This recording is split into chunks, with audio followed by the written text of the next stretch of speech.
a decade ago, when Al Qaeda attacked our nation, we came together as one people. But as the president said yesterday, that unity at times is frayed. And I think that one of the things that we can all learn from the dogged and successful pursuit of bin Laden is that when we are united, we can achieve great things. That is the story of our country. So let this moment of unity strengthen our resolve to see past the differences that sometimes separate us, and to never lower our sights or forget that it's only by working together that as a people we can really achieve great things. As all of you know, today is also Yom HaShoah, Holocaust Remembrance Day. It's a day that each year evokes pain as we remember the millions who perished and the thousands of communities that were destroyed. It's a moment of sadness and reflection, but it's also a day of determination and rededication. And as the generation of survivors, fighters, and veterans who experienced and witnessed the Shoah firsthand become fewer in number, the responsibility to remember must pass from generation to generation. Apart from remembering the horrible acts committed by others, the Holocaust reminds us that we cannot turn a blind eye to evil or injustice. It reminds us that Jewish tradition teaches that we're not responsible just for ourselves, but for each other, and that we are indeed all in it together. 4 months after the Nazi rise to power, more than half a decade before the start of World War II, a young rabbinical student in New York took to the podium. It was Friday night. He was a few months shy of his 22nd birthday, only a little older than I was when I came to Washington. And well, no one could have imagined the horror to come. This young man reminded the congregation of their responsibility to those already in danger. Quote, "It is a noble thing," he said, "to raise one's voice in fearless protest when his fellows are suffering from inhuman and well-nigh unbearable persecution."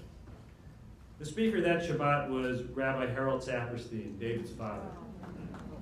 Having known David for many years and having admired the work of the RAC for even longer, it's safe to say that this commitment to caring and speaking out fearlessly on behalf of men and women from all faiths in all walks of life all over the globe is alive and well in the RAC and in its director. For 50 years, the RAC has been on the front lines of social justice, from the civil rights movement to the Soviet Jewry movement, from humanitarian crises in Kosovo to Darfur, and from standing up for those who have the least to opposing policies that enrich those who have the most. It's an honor for me to be with you today to celebrate 50 years of this history and to join you in looking forward to the next 50. Over the next 5 years, if not the next 5 decades, one of the most important issues facing our country will be how to address the economic challenges facing our nation. The decisions that we are going to make about our budgets in the months and years to come will in many ways define what kind of a country we are and will be. So I'd like to say a few words about these challenges and the choices before us, and then leave a little bit of time to hopefully take a few questions. As Rabbi Jacobs had noted at the beginning, I've had the privilege now to serve 2 presidents as the director of the Office of Management and Budget. And to give you a sense of how our situation has changed, when I left at the end of the Clinton administration, our budget was in surplus, and we projected that there would be $5 trillion in surplus over the next decade. $5 trillion. It would have meant we could have paid down our national debt. When President Obama took office 8 years later, he faced an annual deficit of $1.3 trillion and a projected 10-year deficit of $8 trillion. In the intervening years, 2 tax cuts were signed into law, and a Medicare prescription drug benefit was signed into law. But none of it was paid for. And for the first time in American history, we cut taxes while we were fighting 2 wars. Those decisions, along with historic economic recession, have put us into a very deep hole. And when President Obama took office, his first challenge was to get the economy moving again. That actually required spending that increased instead of decreased the deficit.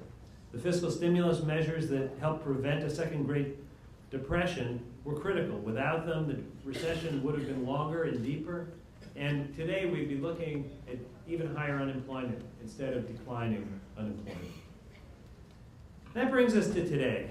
The situation that we're in today is the United States has historically high deficits and debt, and it's our task to get on with the job of putting the country into a more sustainable course. You may ask why, particularly when so many are still struggling, why is it an immediate emergency that we deal with the deficit and that we worry about our national debt? Well, at some point, rising debt will get our creditors to start worrying even more than they have been about whether we'll be able to pay them back or not. That worry is not just anxiety, but it will drive up interest rates, and not just for the government of the United States, but for everyone who borrows money. It means higher interest rates for small businesses that are looking to expand and to hire, to young families looking to buy a new home, and to students who want to go to college. That kind of pressure will slow economic growth and slow job creation. And if we don't worry about it now, we're going to find ourselves in a vicious cycle in which we borrow more and more, interest rates go up, and then we find out that we don't have the capacity as an economy to pay back all of our bills. That's the kind of danger that we face. This is not a situation we want to get into. We can't let it go to the point where we don't remain masters of our own destiny. So to prevent that from happening, we have to first ask some pretty fundamental questions about who we are as a people. While many look at the budget as a book of numbers, for me, it's really an expression of our deepest held beliefs. It tells what kind of a country we are and want to be. I often describe budgets as a tapestry, and when the threads are all woven together, we have a picture that amounts to our hopes and dreams as a nation. And the choices we make in our budget are fundamentally moral choices that reflect our core values. The President believes that for us to have a growing economy that can compete internationally and to give all Americans a shot at the American dream, we need to live within our means and we need to invest in the future. We cannot shortchange the areas that ultimately will drive long-term growth. Areas like education, innovation, and infrastructure. We can't tighten our belts in a way that will ask one group or another, particularly those who've already encountered more than their fair share of troubles in life, to shoulder an unfair amount of the burden. We have a shared responsibility to one another, and the solution has to be shared equally. That means that we need to do together what we cannot do ourselves. We need to provide for our defense. We need to keep our air and water clean. We need to build roads and bridges. We need to protect the security of those struck with illness or a lost job. And we need to preserve the dignity of those at the end of their working years. Last month, these values guided us as we negotiated an agreement with the Congress to fund the government for the rest of the year. Yes, we cut over $78 billion from the President's budget, which was a historic level of spending reduction. But as one of the people at the table for what were many long nights and early mornings, I can tell you that we drew a very hard line and we rejected cuts that would have undermined economic growth or been in contradiction to our core values. So instead of more than $5 billion in cuts in the Department of Education, we funded our Race to the Top initiative. It's an education reform that we think is critical to the future of American education. We preserved the maximum award for Pell Grants to help kids who couldn't otherwise afford to go to college get a college education. Instead of 200,000 kids being dropped from Head Start, we protected all of those slots, and we have protected what was a big expansion of the program in the Recovery Act. We preserved funding to ensure that community health centers that are open now will all remain open and that they won't receive a cut in services. We've also managed to protect the Affordable Care Act, health reform, so that we will move forward with health care reform to extend coverage to 32 million Americans and to provide us with the tools to start getting health care costs under control. We prevented the EPA from being stripped of 1/3 of its budget as was proposed by the House, and we removed language that would have prevented the enforcement of our clean air laws. We stopped efforts to defund Planned Parenthood, and we stopped efforts that would have barred funding for international programs that help provide for family planning services. Now, don't get me wrong, there are cuts. There are deep cuts in a lot of places, cuts that we wouldn't have made if we weren't facing dire fiscal circumstances, and cuts that we wouldn't have made necessarily all if we were doing this with 100% control on our own. But the cuts were made with a scalpel, which is the only way that you can make the kinds of spending reductions that we face in the future. What we faced was a very different alternative. As we've already learned, we cannot get our country on the right fiscal path by cutting waste alone. We're talking about cutting things that we wouldn't cut but for economic necessity. We're going to have to make some very tough choices in the months and years ahead as we continue to work together on a long-term plan to bring our deficits down and to control our debt. Just a few weeks ago, the President put forward a framework that would reduce the deficit by $4 trillion over the next 12 years, and it's based on these principles of shared responsibility and shared prosperity. His approach borrows from the recommendations of the Bipartisan Fiscal Commission, and it builds on the $1 trillion in deficit reduction that we proposed in our budget in February. I'd like to outline very briefly the primary components of the plan.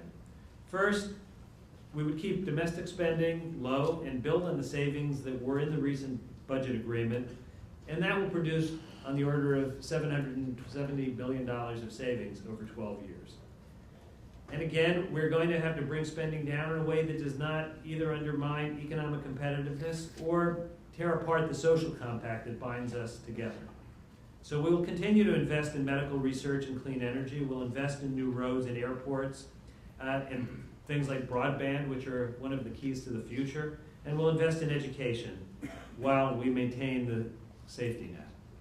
The second step in our approach is to find additional savings in our defense budget, and Secretary Gates deserves an enormous amount of credit for courageously taking on unnecessary spending, identifying $400 billion in defense savings, all the while making sure that the brave men and women of our military have what they need to complete their mission successfully, as some very brave men did just last night. Even as we look for savings, we need to match the courage and effectiveness we heard about last night by making the tough decisions. And that means that we have to, as we look forward, make a comprehensive review of our missions, capabilities, and roles, and we have to find another $400 billion of savings in the security area by 2023. The third step is to reduce healthcare spending, not by asking seniors and poor families to either pay more or do without, but by reducing the cost of healthcare itself, and by making sure that we pay a fair price for the care we provide, and that we only pay once each time a service is provided. By building on the approach of the Affordable Care Act, we have the ability to boost efficiency, cut waste, reduce costs, while strengthening Medicare and Medicaid. These reforms will be hard, but they'll enable us to keep our commitment to the American people, and we can save another $480 billion by 2023, and an additional $1 trillion in the decade after that. The fourth step in our approach is to reduce spending in the tax code, and at the same time reduce its complexity.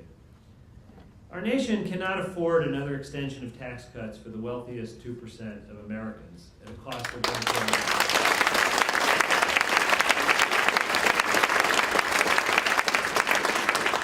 Especially not when it means adding to the debt burden that we'll be passing on to our children and grandchildren. That's why the President continues to oppose extending the 2001 and 2003 tax cuts for the wealthiest American. And it's why his budget would limit the value of tax deductions for the top bracket, saving an additional $320 billion over 10 years. But to go further, the President has called on Congress to reform the tax code to replace a complex system with one that is both fair and simple. It shouldn't be that the more you make, the better tax advice you can afford, the less you pay. It's not right, and it's not fair. So our approach is one that reduces the deficit by $4 trillion over the next 12 years, with roughly $2 trillion in spending cuts across the budget, $1 trillion in additional revenue, and because of that reduction in the deficit, $1 trillion of lower interest costs. It puts everything on the table: taxes and spending, defense and non-defense. And it's able to achieve the needed deficit reduction while protecting the middle class, our commitment to seniors, and our investment in the future. House Republicans have put forward a plan of their own. It cuts $4 trillion from the deficit as well, but it does not include either defense or revenues. And as a result, it forces very deep cuts in areas that we think are critical.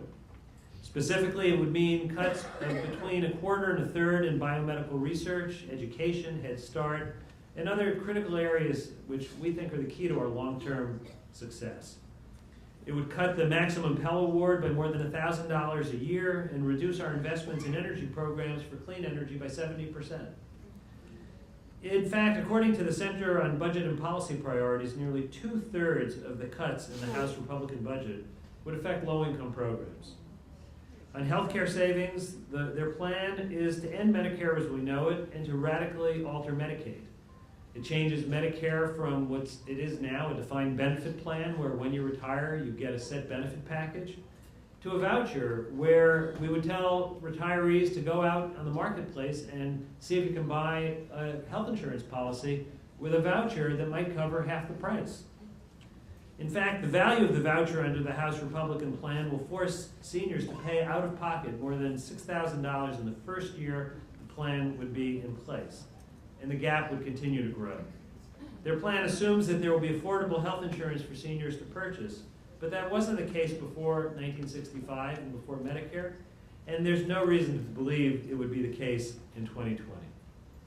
Medicare as a defined benefit for all Americans is critically important. It helps lift millions of seniors out of poverty, and for years it has given those at the end of their working years peace of mind and dignity. We must not shirk from the moral commitment we made to the health and well-being of our seniors.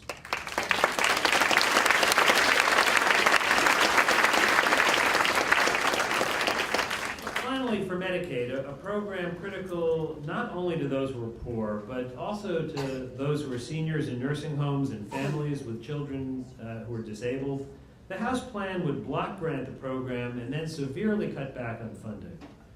Now, remember, the cuts they're proposing are in a package that also puts forth another $1.1 trillion in tax cuts for those earning more than $250,000 a year.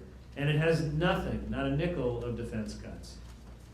Ending Medicare, slashing Medicaid, drastically cutting back on investments in education, innovation, the safety net, and all to pay for tax cuts for those at the top. This is a very different vision for our country and for our budget.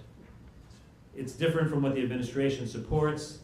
It's different from what I think most of you in this room have fought for over the years. And it's something that we think is different from what are the real values of the American people. There are also calls for what are called global spending caps. And that's a complicated phrase that can be oversimplified, and it sounds, when it's simplified, as being just you live at a set amount. The problem is that set amount wouldn't pay the bills. It wouldn't pay for the people retiring and going on Social Security and Medicare. What it would do is it would require cuts that are even deeper than are in the House budget, without being honest and putting it right out there in black and white what the cuts would be. It's just as dangerous, and it's something that we have to make sure is not the end of the budget debate this year. In the weeks ahead, we will have a vigorous debate about the path forward. And while the rhetoric will be heated and at times both sides may seem to be dug in, I'm actually confident that we'll be able to find common ground. Already we agree on the size of the problem. It's very important. If you don't agree on defining the problem, you never agree on solving it. It's important that we were able to work together in December on a very important tax agreement. And it's important that we were able just last month to agree on historic spending reductions. More than that, I'm optimistic that there are responsible leaders in Washington who remember that we're not just members of one political party or another, but we're all Americans. Some say that this optimism is misguided, that the two sides are dug in, and I think after 30 years in public service, I've seen how people with very different worldviews, after they've taken the time to make their arguments and set out their visions, can then come together and work together. And I've seen how important it is for there to be advocates like the RAC and your congregations who constantly remind those in power of our shared history and our common values. For 50 years, the RAC has done this work, and as we debate these issues of how to spend and where to cut spending, America will be stronger with you out there pushing for social justice, drawing on a long tradition to build our still young nation and perfect our union. Congratulations on 50 years. Thank you for listening, and I'm happy for the time that we have to answer any questions that we have.